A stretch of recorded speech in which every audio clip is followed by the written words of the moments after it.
Welcome to Growers Mineral Podcast. This is Paul Meyer and James Schiltz here as an agronomist from Growers. Paul is a customer of ours in Illinois, east of St. Louis, Missouri. Correct, yeah. We're just about 60 miles east of St. Louis to south of 70. Awesome. Well, Paul, you're doing some different things in your operation relative to grazing and milk production. Can you give us an overview of that and tell us the gist of what the operation is first? So we are a dairy operation, about 200 cows milking with 4 robots. I said we've been journeying down the regenerative side of agricultural here probably for the last strongly 10 years. Before that, we was light tillage or no-till, going along the journey here and just trying to figure out a different way of farming with the growers program and also using the high-cal line. Okay, great. So really building soil and moving down that regenerative path to build soil life and keep the carbon cycling more. You showed some milk samples and all. We'll get into that some more on some fatty acid profile analysis, but do you really think that the higher forage production in the diet is making a big impact on the milk quality? Yeah, that's been our challenge. All these years, I had this vision of, trying to just do a better job of farming. It was based around erosion and, and soil loss and just the economics of tillage and trying to move away from those. And so when we went down the cover crop path and using cereal rye for like 5 or 6 years, but then we was trying to use that for a forage, and that forage once in a while was kind of difficult to make up right and get a good quality forage. But then after we did that, we started moving into the multi-species. Okay, adding forage. Additional species to the crop cocktail. Yes, but it took me about 5 years just to get the chemistry out of the soil. We had this The toxins and all. the toxins, but the chemical load, and so we could only grow like a cereal rye because that's the only thing that we could get emergence on. Whenever we tried to add into like a clover or a radish or stuff like that, these things would sprout and die off. So Did you think that was chemical carryover interfering with germination of that cover crop?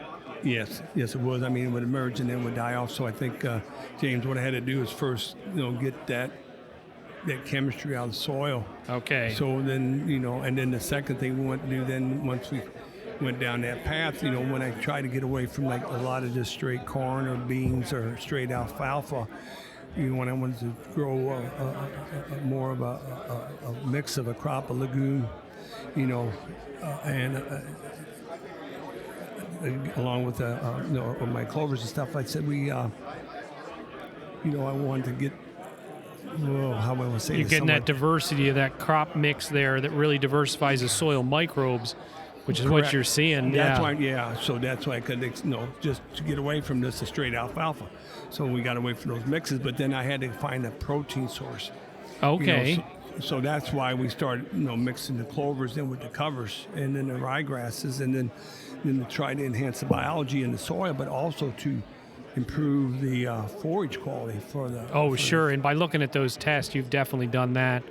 I mean, we were pulling up the slides in the presentation earlier of fatty acid profile and the mineral uptake, and it's mind-blowing, to be honest, to see those levels of omega-3 levels increasing dramatically in the fatty acid profile, which, we got a lot of humans taking fish oil supplements or eating grass-fed beef because they want higher omega-3 fatty acids to counteract the excessively high levels of omega-6s that are in the modern American diet, which are starch and grain driven. But if we can pull that back and raise that forage quality and that omega-3 profile, that really makes it interesting. Now, let's look at the mineral side of that. You really pointed out the calcium and the phosphorus level increase compared to the benchmarks that were on those tests. Yeah, that was the amazing point when we ran a sample to find out, because when I talked to my local feed guy, he said that would all come from the amount of phosphorus and stuff we're applying to the soil. But let's stop on that point. So what we were seeing on those results was that your levels were, if I'm remembering correctly, 103 on phosphorus in his milk, and a conventional dairy industry standard was like 43. Yeah. And grass-fed was, let's say, 70. And conventional production at 43. So grass-fed was at 70, and you were at 103. So you were above both benchmarks by far on the phosphorus in the milk. And that's what I think that's intriguing us. I think that comes from the diversity of the crop we're growing in the soil. When we do the legumes, with the clovers and the mixes, I think when a guy goes more to a grazing scenario, I think you're limited more to grasses that you can graze on, and I don't think we can quite get the biology. And you've really diversified the biology in the soil. I mean, you're talking about growing unique crops that aren't even grown in the area, and you're feeding the biology of the soil different. You are fostering biology. You are applying plentiful amounts of calcium, which are moving nutrients. That calcium is the trucker of all nutrients, and it's really shining.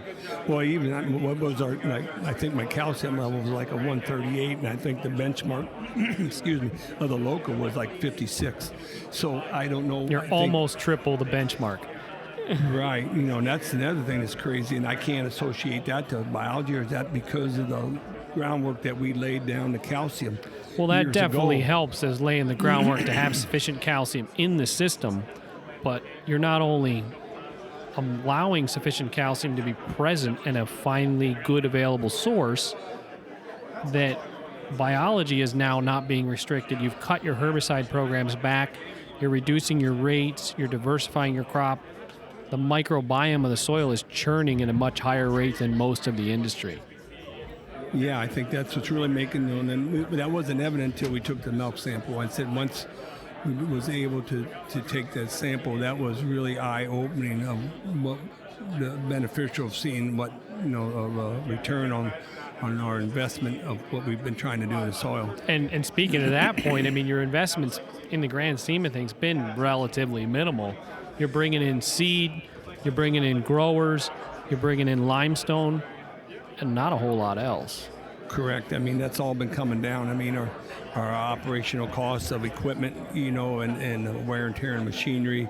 And the other thing is the biology. I mean, our water intake, what we can intake. I said now we can go into those fields a day after a rain, and we can start cutting and making up forages. Before we'd have to wait a day or two for the fields to prepare. But now we can come in there with that soil biology. Your porosity and your pore space and infiltration rate is dramatically better. So well done. Thanks for giving us an overview of that, and we'll look forward to seeing you more around. But all right, good job. James. This podcast has been brought to you by Growers Mineral. Please visit growersmineral.com.